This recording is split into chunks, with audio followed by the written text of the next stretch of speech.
તો અરબ સાગરમાં સર્જાયેલા ગંભીર ચક્રવાત શક્તિ અંગે ભારતીય હવામાન વિભાગ દ્વારા આગાહી કરવામાં આવી છે।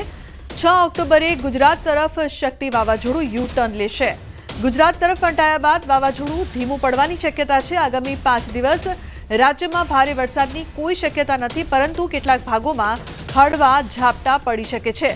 8 ઓક્ટોબરે દ્વારકા, જામનગર, પોરબંદર, સુરત, નવસારી અને વલસાડમાં મધ્યમથી ભારે વરસાદની શક્યતા છે। અમદાવાદમાં છૂટાછવાયા સ્થળે હળવા વરસાદની આગાહી કરવામાં આવી છે। શક્તિ વાવાઝોડાની ગુજરાત પર નહીવત અસર જોવા મળશે। જો કે માછીમારોને આગામી 5 દિવસ દરિયો ન ખેડવાની સૂચના આપવામાં આવી છે। વાવાઝોડું 6 ઓક્ટોબરે ગુજરાત તરફ યુ ટર્ન લેશે। વાવાઝોડાની અસર ગુજરાત પર ખૂબ ઓછી થશે। દરિયાકાંઠે 40 થી 55 કિલોમીટરની ઝડપે પવન ફૂંકશે। શક્તિ વાવાઝોડાને ધ્યાનમાં રાખીને 3 નંબરનું ચેતવણી સિગ્નલ જાહેર કરવામાં આવ્યું છે, જે દર્શાવે છે કે બંદર પર હળવું સંકટ અથવા ખરાબ હવામાનની સંભાવના છે। શક્તિ વાવાઝોડાને લઈને વહીવટીતંત્ર સંપૂર્ણપણે એલર્ટ મોડ પર છે અને દરિયાકાંઠાના વિસ્તારોમાં પરિસ્થિતિ પર સતત નજર રાખી રહ્યું છે। લોકોને દરિયા કિનારે ન જવાની અને હવામાન વિભાગની સૂચનાઓનું પાલન કરવાની તાકીદ પણ કરવામાં આવી છે।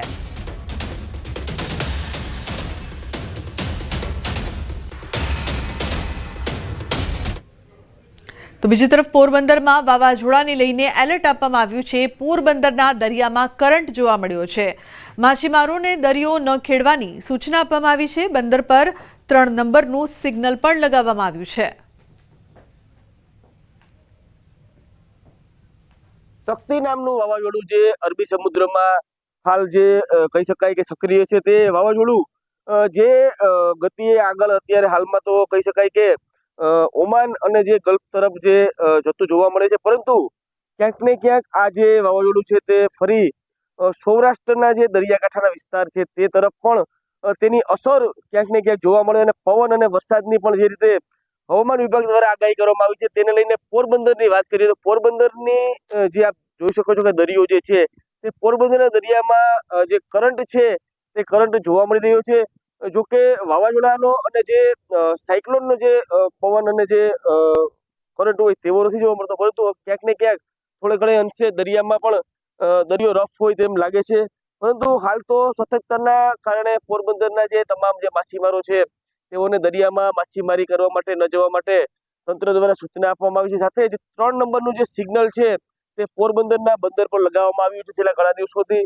એટલે હાલ તો જિલ્લા વહીવટી તંત્ર જે છે તે આ જે હવામાન વિભાગની આગાહી છે તેને લઈને જે તકેદારીના પગલાં છે તે લઈ રહ્યું છે અને ખાસ કરીને જે હવામાનનું જે બુલેટિન જે છે, હવામાન વિભાગની જે સમગ્ર જે જાણકારી જે છે, સૂચનાઓ છે, તેના તરફ જે સમગ્ર ધ્યાન છે તે કેન્દ્રિત કરી રહ્યું છે। રતીશ સિનુ, ન્યૂઝ 18 ગુજરાતી, પોરબંદર। ગીર સોમનાથમાં દરિયામાં વાવાઝોડાની અસર જોવા મળી। દીવના દરિયામાં ઉછળ્યા છે ઊંચા મોજા। માછીમારોને દરિયો ન ખેડવાની સૂચના આપવામાં આવી છે। વેરાવળ બંદરે 3 નંબરનું સિગ્નલ યથાવત છે। માછીમારોને તાત્કાલિક પરત ફરવા આદેશ।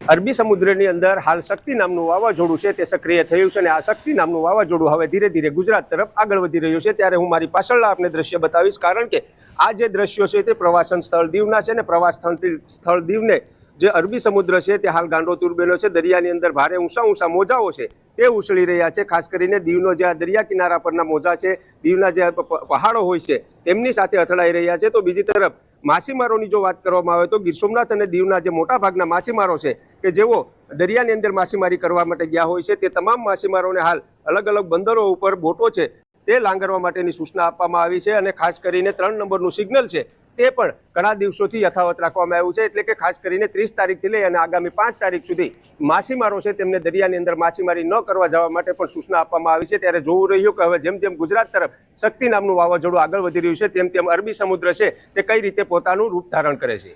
દિનેશ સોલંકી, ન્યૂઝ 18 ગુજરાતી, ગીર સોમનાથ। દ્વારકાના દરિયામાં હળવો કરંટ જોવા મળ્યો છે। હાલ શક્તિ વાવાઝોડાને લઈને દ્વારકાના દરિયામાં હળવો કરંટ જોવા મળી રહ્યો છે। તમામ માછીમારોને દરિયામાં ન જવાની સૂચના। જિલ્લામાં તમામ બંદરો પર 3 નંબરનું સિગ્નલ યથાવત છે। દ્વારકા જિલ્લાના તમામ માછીમારોએ પોતાની બોટો બંદર કિનારે લંગરી દીધી છે। અરબ સાગરમાં શક્તિ વાવાઝોડું સક્રિય થતા દ્વારકા જિલ્લા વહીવટીતંત્ર પણ સતર્ક થયું છે. વાવાઝોડાના કારણે સૌરાષ્ટ્રના સમુદ્રકાંઠા વિસ્તાર પર અસર થવાની સંભાવના વ્યક્ત કરવામાં આવી છે. તંત્ર દ્વારા ડિઝાસ્ટર વિભાગની ટીમ મારફતે સતત દેખરેખ રાખવામાં આવી રહી છે. દરિયામાં તેજ પવન ફૂંકાઈ રહ્યો છે. તારીખ 6 અને 7 ઓક્ટોબરે ગુજરાત સૌરાષ્ટ્રમાં વરસાદની આગાહી કરવામાં આવી છે. જિલ્લાના તમામ કંટ્રોલ રૂમ કાર્યરત કરી દેવામાં આવ્યા છે.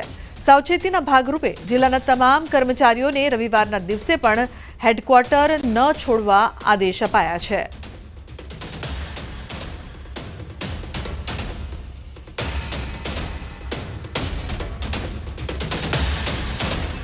બિહારના છપરામાં મુશળધાર વરસાદને પગલે જિલ્લા મેજિસ્ટ્રેટે શાળાઓ અને આંગણવાડી કેન્દ્રો દિવસભર માટે બંધ રાખવાનો આદેશ આપ્યો હતો. 12 કલાકના વરસાદ પછી શહેરમાં પરિસ્થિતિ વધુ ખરાબ થઈ ગઈ હતી.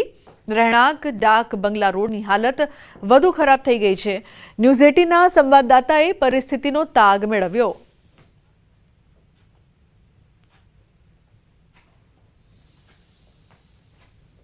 छपरा में पिछले 24 घंटे से बारिश का दौर जारी है और बारिश के बाद जो हालात पैदा हो गए हैं वो डराने वाले हैं. हम अभी खड़े हैं छपरा के डाक बंगला रोड में. यहाँ के हालात आप देख सकते हैं. ये पानी जो है, हम दिखाना चाहेंगे पानी को, सबसे पहले पानी को फोकस किया जाए. और ये पानी जो है लगातार बढ़ता जा रहा है. बारिश बार बार रुक रुक करके, थोड़ी देर के लिए बारिश रुकी थी, बारिश फिर शुरू हो जा रही है. लोग परेशान हैं. कुछ लोग हैं मेरे साथ. क्या स्थिति अभी है बताइए. स्थिति बहुत गड़बड़ है सर, बहुत गड़बड़ हो गया है. पानी का निकलने का साधन नहीं है. बहुत दिक्कत हो रहा है चलने वलने में, लोगों को बहुत परेशानी हो रही है. जो भी प्रभावित इलाके हैं वहाँ से पानी निकालने की कोशिश भी की जा रही है, लेकिन जो पानी है वो कम होने का नाम नहीं ले रहा. और पहली बार जो बताया जा रहा है कि 35 साल में पहली बार छपरा में ऐसी बारिश हुई है और इस तरह का नज़ारा देखने को मिला है. संतोष गुप्ता, न्यूज़ 18 छपरा. તો બિહારના કેમૂરમાં વરસાદથી પૂરની સ્થિતિ. સતત વરસાદના કારણે વિવિધ સ્થળોએ પાણી ભરાયા છે. જિલ્લા વહીવટીતંત્રએ લોકોને નદી અને વરસાદી નાળાઓથી દૂર રહેવા સલાહ આપી છે. નીચાણવાળા વિસ્તારોમાં વરસાદી પાણી વહેતા થયા છે. ઉલ્લેખનીય છે કે સતત વરસાદથી જે પરિસ્થિતિ છે આપ જોઈ શકો છો. નીચાણવાળા વિસ્તારોમાં વરસાદી પાણી વહેતા થયા છે. સાથે જ લોકોને મુશ્કેલીનો સામનો કરવો પડી રહ્યો છે. લોકોને નદી નાળાથી દૂર રહેવા પણ તંત્ર અપીલ કરી રહ્યું છે. જનજીવન અહીં સંપૂર્ણપણે ઠપ થયું છે.